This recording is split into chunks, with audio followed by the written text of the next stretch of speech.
அனைவருக்கும் வணக்கம் நண்பர்களே. நமது கடகம் ராசிக்கு ஆடி மாத ராசி பலன் எப்படி இருக்கும் என்பதை பார்ப்போம். 2ஆம் வீட்டில் கேது சஞ்சரிப்பது பொருள் செல்வத்திலிருந்து விலகி ஆன்மீக நோக்கங்களில் கவனம் செலுத்துவதைக் குறிக்கலாம். இந்த நிலைப்பாடு வழக்கத்திற்கு மாறான நிதி ஆதாயங்கள், வலுவான தன்னம்பிக்கை உணர்வு மற்றும் குடும்ப வாழ்க்கையில் சாத்தியமான சவால்களுக்கு வழிவகுக்கும்.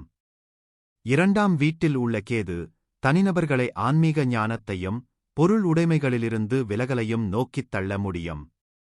8வது வீட்டில் சனி இருப்பது வாழ்க்கையின் மறைக்கப்பட்ட அம்சங்கள், கூட்டு நிதி மற்றும் அமானுஷ்யத்துடன் தொடர்புடைய மாற்றங்கள், சவால்கள் மற்றும் பாடங்களால் குறிக்கப்பட்ட வாழ்க்கையைக் குறிக்கலாம்.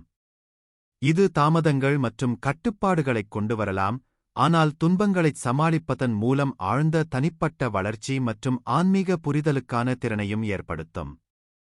இங்கு சனியின் இருப்பு பரம்பரை விஷயங்களை தாமதப்படுத்தலாம் அல்லது சிக்கலாக்கலாம் மற்றும் கூட்டு நிதியைப் பாதிக்கலாம், இதனால் மாமியார் அல்லது மாமியாருடன் கட்டுப்பாடுகள் அல்லது சிரமங்கள் ஏற்பட வாய்ப்புள்ளது. 8ஆம் வீட்டில் ராகு சஞ்சரிப்பது வாழ்க்கையின் மறைக்கப்பட்ட அம்சங்கள், அமானுஷ்யங்கள் மற்றும் மாற்றங்கள் மீது ஒரு ஈர்ப்பைக் குறிக்கிறது. இந்த நிலையைக் கொண்ட நபர்கள் எதிர்பாராத நிகழ்வுகளை, நேர்மறை மற்றும் எதிர்மறை இரண்டையும் அனுபவிக்கலாம், மேலும் வலுவான உள்ளுணர்வு இயல்பைக் கொண்டிருக்கலாம். அவர்கள் ஆன்மீகம் உட்பட வாழ்க்கையின் மர்மங்களை ஆராய்வதில் ஈர்க்கப்படலாம், மேலும் ஆராய்ச்சி அல்லது விசாரணை போன்ற 8ஆம் வீட்டின் கருப்பொருள்கள் தொடர்பான தொழில்களில் கூட ஈடுபடலாம்.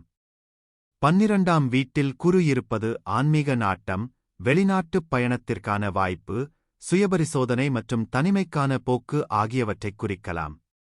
இது ஒரு மறைக்கப்பட்ட வலிமை அல்லது வழிகாட்டுதலையும் குறிக்கலாம், இது ஆன்மீக அல்லது தத்துவ நோக்கங்களில் வெற்றிக்கு வழிவகுக்கும்.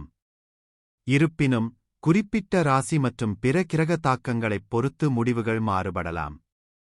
1ஆம் வீட்டில் சூரியன் இருப்பது ஒரு வலுவான ஆளுமை, தலைமைத்துவ குணங்கள் மற்றும் சுய வெளிப்பாடு மற்றும் தன்னம்பிக்கை மீதான இயல்பான நாட்டத்தைக் குறிக்கிறது. இந்த நிலையைக் கொண்ட நபர்கள் பெரும்பாலும் கவர்ச்சிகரமானவர்களாகவும், ஆற்றல் மிக்கவர்களாகவும், உறுதியானவர்களாகவும் காணப்படுகிறார்கள். அவர்கள் இயற்கையான தலைவர்களாக இருப்பார்கள், முன்முயற்சி எடுத்து மற்றவர்களை ஊக்குவிப்பார்கள்.